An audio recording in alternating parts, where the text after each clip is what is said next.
Welcome to the Bottom Line with Bob and Kendel Ehrlich. This is episode number 4, and we ask you to please follow us at Earl, E-H-R-L, Bottom Line, at Bob_Ehrlich, and at Kendel Ehrlich. Follow on Apple Podcasts and Spotify.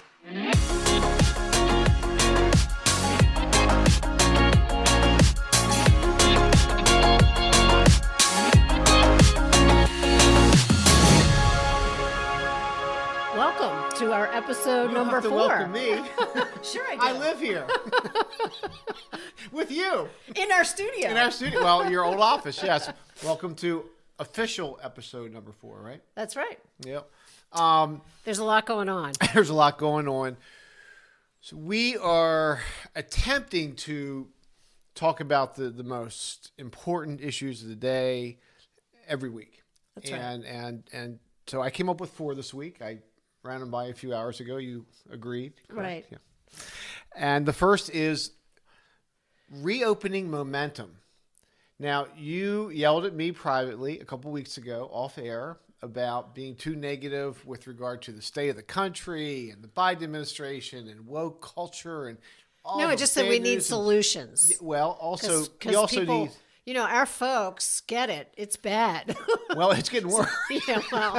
It's getting worse. But you're right. You were right in the sense that they need to hear a positive message as well, not just the continue momentum of the left and the new woke left and the progressive left and sort of the rapid cultural changes that are attempting to be accomplished. Hatred of America, which hurts many of us. So on and on. We thought we would do issue number 1 this week with reopening momentum.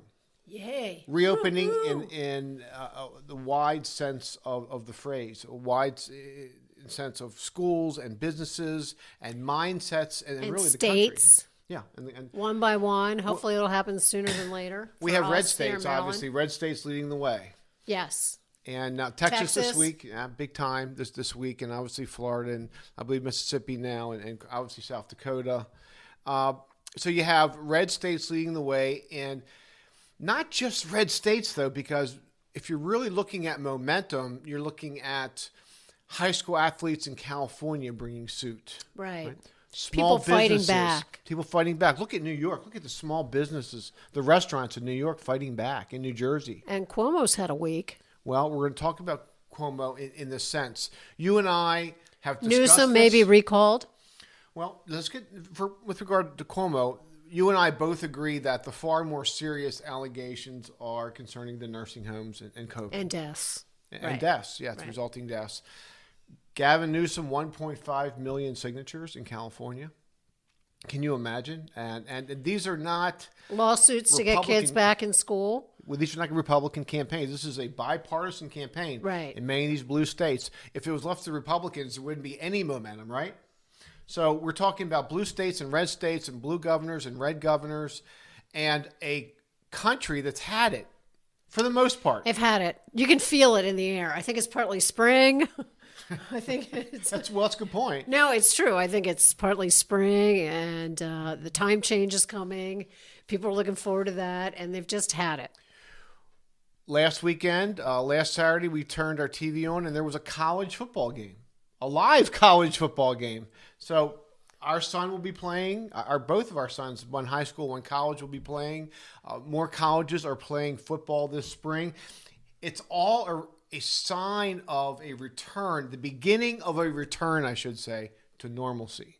People desire normalcy. A beginning. It could be a little faster because what's also so terrible is when you watch the quote-unquote alleged science and Dr. Fauci out there, you still don't know what to believe. You don't know what to believe, so parents want to see their kids play. Fans want to return to stadiums. People want to gather. And the Crimson Tide announced this week, full crowds. Good for them. In the fall. And that's another resurgence. There's another sign. Yeah. We're getting back to normalcy. And the numbers are coming down. And people are getting vaccinated. So all of it's happening together. I think that momentum is the right word. And here we go. And herd mentality. But before we leave this topic, you have pushback. You mentioned Dr. Fauci. You mentioned the Biden administration. Well, of course. You mentioned the so-called experts. So we're getting pushback. And It's like you said, his best running mate was COVID. Well, so they I don't didn't they say don't that, want but they don't want COVID to go away. I didn't say that originally. It's a great. It's a good line. It's a good line. It certainly is. I didn't. I'm not going to take pride of authorship there, but clearly the Biden campaign very wisely and effectively used COVID along the campaign trail.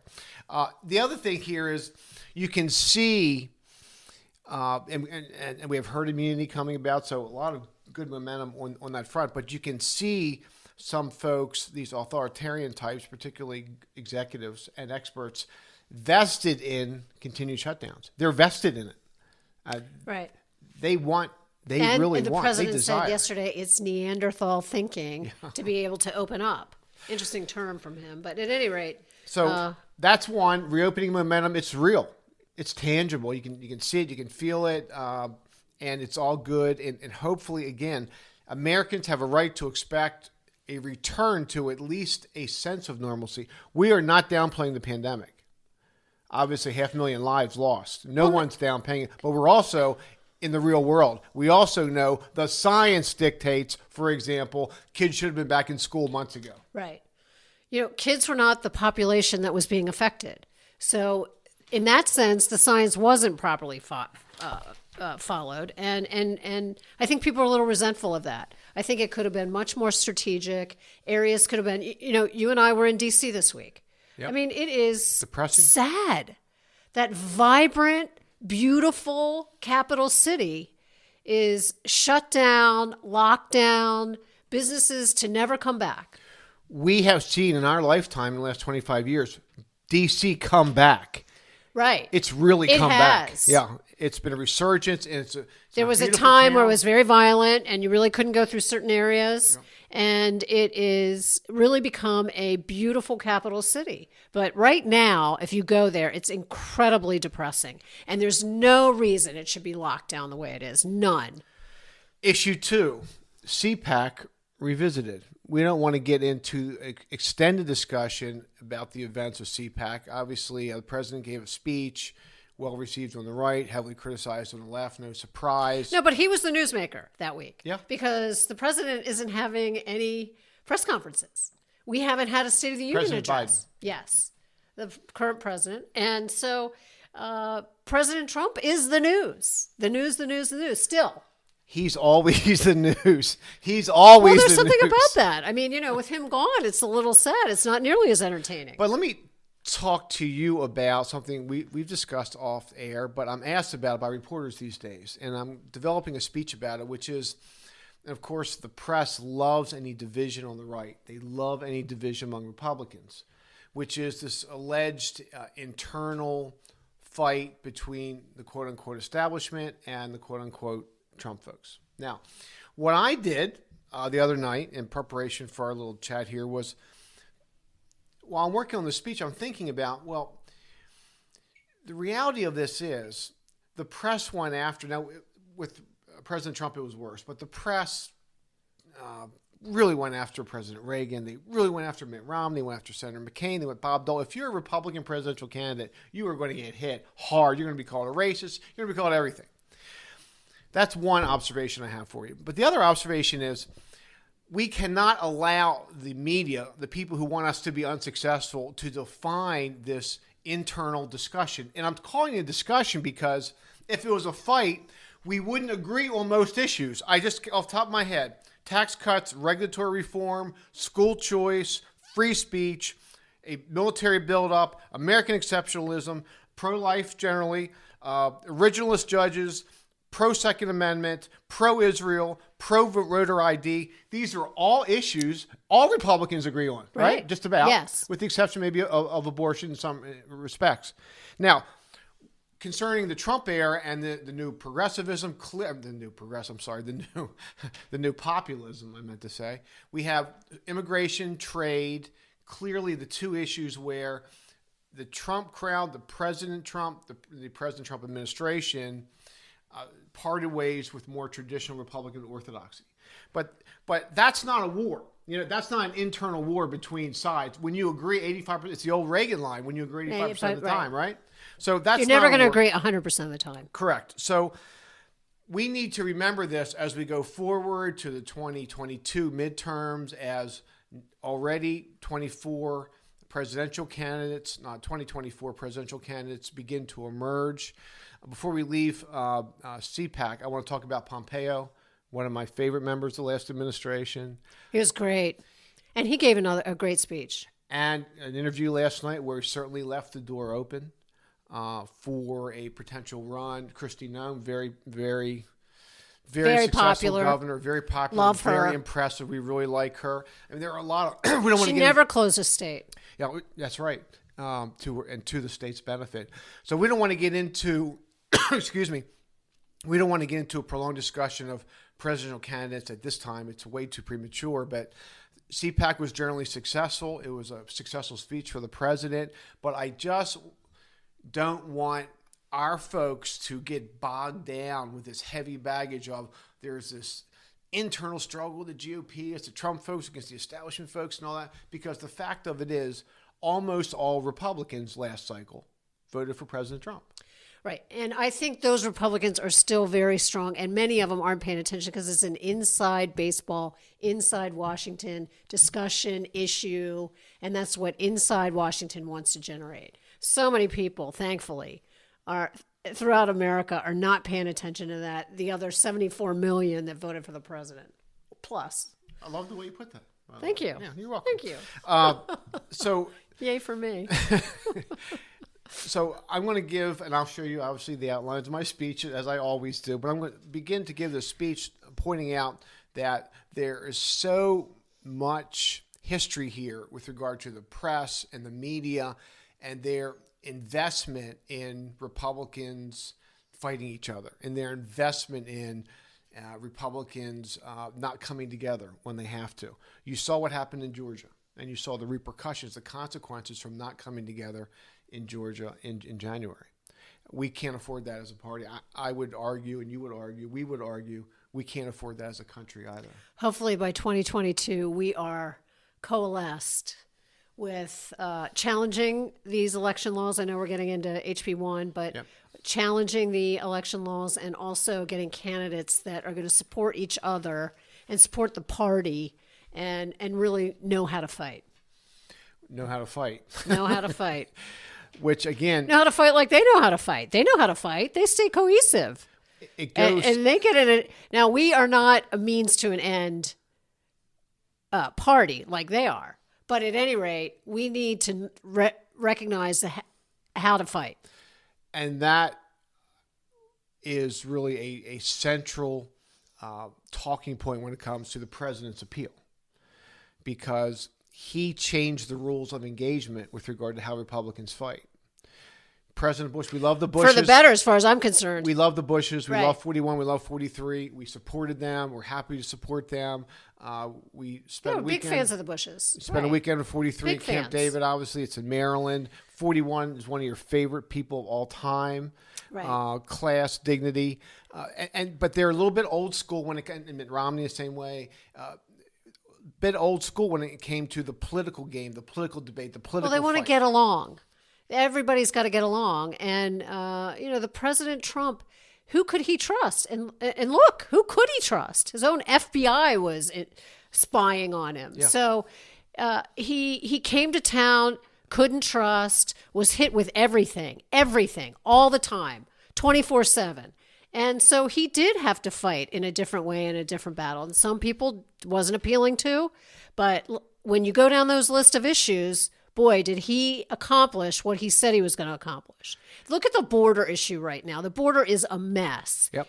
In 4, 5, 6 weeks, it's a disaster. And he made so much progress. And for me, the border issue is all about drugs and trafficking, quite frankly. Yep. Those issues are my border issues. People are also part of it, but so much coming through now that's getting through. They're talking about how the whole middle of the country is just infested with methamphetamine, and that is a border issue. Thank you, President Trump, for working so hard on it. Going back to your previous point, the old saying, just because you're paranoid doesn't mean everyone's not out to get you. Right. Everyone was out to get him. He was. Now, you and I both agree. We've talked, and we're not sycophants here. We understand that on some occasions he handled it poorly. And it cost him. It cost him big time in the suburbs. It cost him with at least a small part of his base. It certainly cost him with moderates and independents and those folks in the middle. Or Joe Biden wouldn't be president. So we're not saying that the president was perfect, but we are saying that Republicans going forward need to take the lesson that we need to fight hard. Because these folks on the left, these are not traditional liberals. They're progressives. They're serious about changing the culture. They're serious about their indictment of America and American values and American history and about everything that we love. And they're willing to cheat. And that's another show. Now, before we get into HB, now you know why we had high ratings on the radio show, right? It's true. Before we get into our fourth issue, I want to briefly hit on number 3, which is my Western Journal article, which really of the past week, which picked up on points that we've been making the last couple of shows and my speeches, and as we get around do interviews, which is what are you going to do?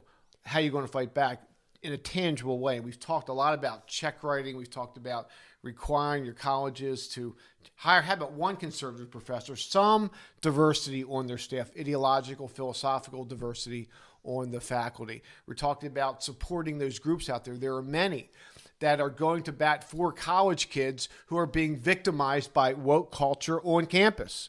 These are really, really group. In fact, on our website, we're going to begin. It's a good idea. I think we should start listing those. Exactly. Listing those organizations. And we're really challenging parents we're challenging alums. First of all, we're challenging alums to begin to hold their college, their university, their private school to account for a diversity of views on faculty. And you were going to say about parents, and that is really engaging your kid in, so what are you learning in that class? What is the professor telling you?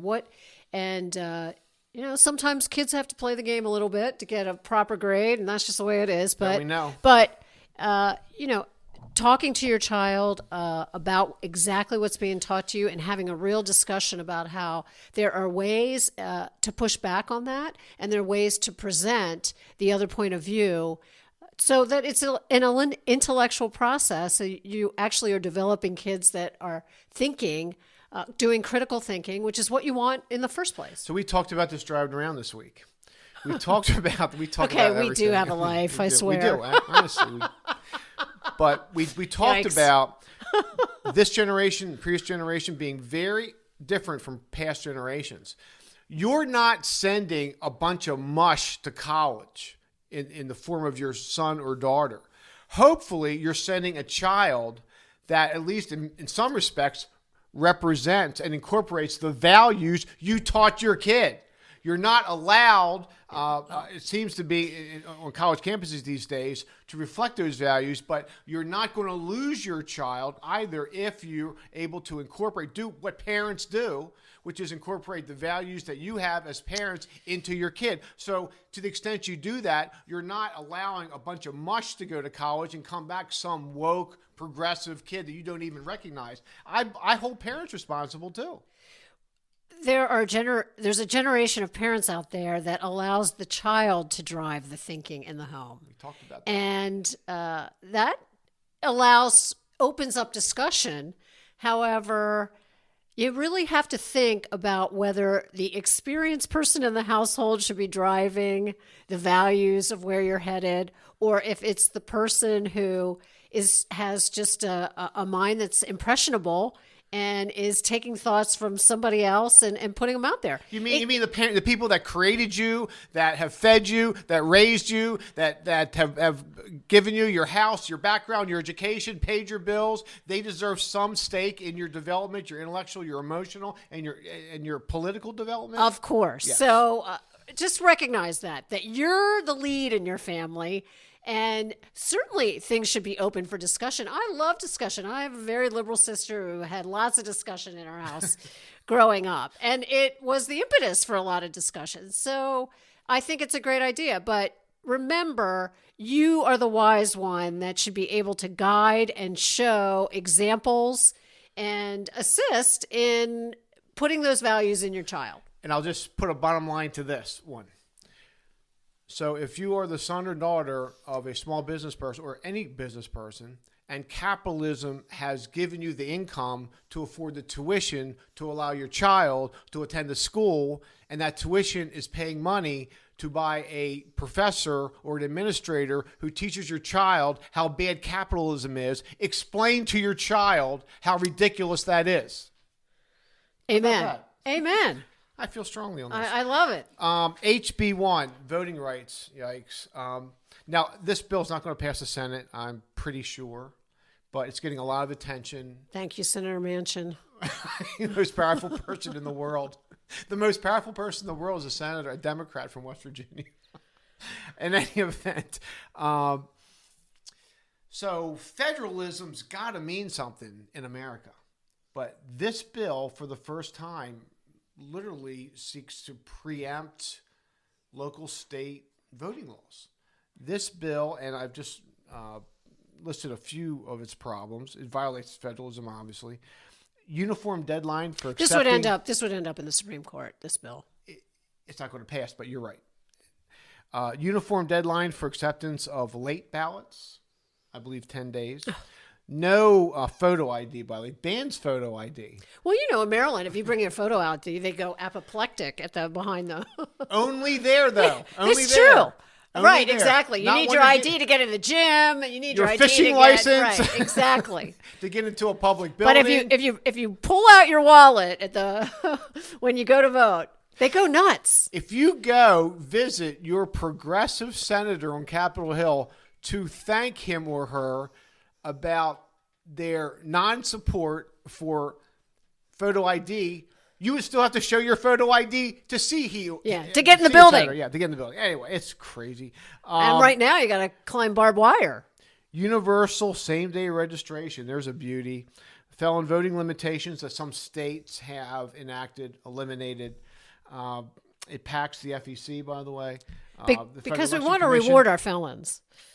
It blesses ballot harvesting, and it's all about what? Mail-in balloting. Listen, balloting. they had the perfect storm this time around, and it's got to be stopped. Or we won't have fair elections in the United States of America in 2021. So there's a lot to digest here. There's a lot of policy to digest, and not that you really need to spend a lot of time figuring out whether this is good or bad policy. It's almost all bad policy, but I want to point out sort of a political consequence here. There are a lot of Democrats out there, dozens in fact, who campaign as moderates. Now that sort of the progressive agenda is front and center on Capitol Hill in both chambers, since Democrats basically control, even though the Senate's 50-50 Democrats control, we're seeing how those moderates really feel. And we're seeing the votes accordingly. So Joe Manchin is a moderate.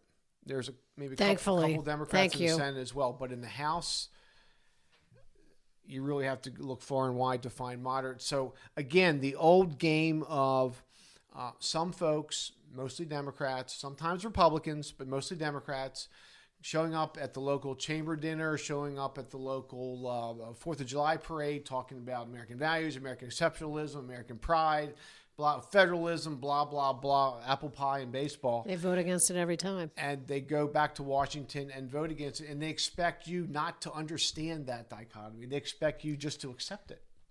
Well, it's true. Sometimes people just don't realize it. They don't know. They don't know. And they don't follow it. Which goes back to our previous show and something that we have talked about all the time. There's no excuse not to know these days. No excuse not to know. Because the Bob and Kendel Show is back, first of all. Well, and let me tell you something. The COVID has also said you better find out about your school board, too. You better look at the values of your local school board, because all of a sudden down ballot has become incredibly important. And most people don't know the folks down ballot. When I think about the positions I had going as a young legislator, my first term. By the way, they're the same you have now. Well, they are remarkably 98%. Right. One difference. Some have changed. Well, very few, but one is elected school boards. Uh-huh. I was always against them, but now, given the power of these school boards, given this woke campaign to literally indoctrinate rather than teach right. our kids, school board elections are maybe the most important elections we face these days. And please, if you have any interest, run. Yeah, well, because it's really important. We are encouraging parents to run. You don't have to be a politician. You don't have to want to be a politician. In fact, you can go to school board and not have some desire to go to the state legislature or the county council or run for Congress or run for the United States Senate or run for president. You can just be a member of the school board. It's a very powerful position because you're able to influence the agenda. Approve curriculum, Yep. Policy. And it's incredibly important because it affects your kids. And you'll be able to be held accountable. It's where the rubber meets the road. These days, that's for sure, because we've seen what the left has done brilliantly over the last 3 decades. Brilliantly. They've gone but to now college we're campuses. Awake, and we're going to fight back. Yeah, but we're living with the repercussions of being asleep on campus for 3-4 decades. We're living with those consequences. We are. We know you're going to listen next time, too, because God knows what Kendel Ehrlich's going to say. The Bottom Line with Bob and Kendel Ehrlich, and we're great. And you're going to follow us at Just ask us. Earl, EHRL, Bottom Line, at Bob_Ehrlich, and at Kendel Ehrlich. Thanks, everybody, for listening. Godspeed. Talk to you next time.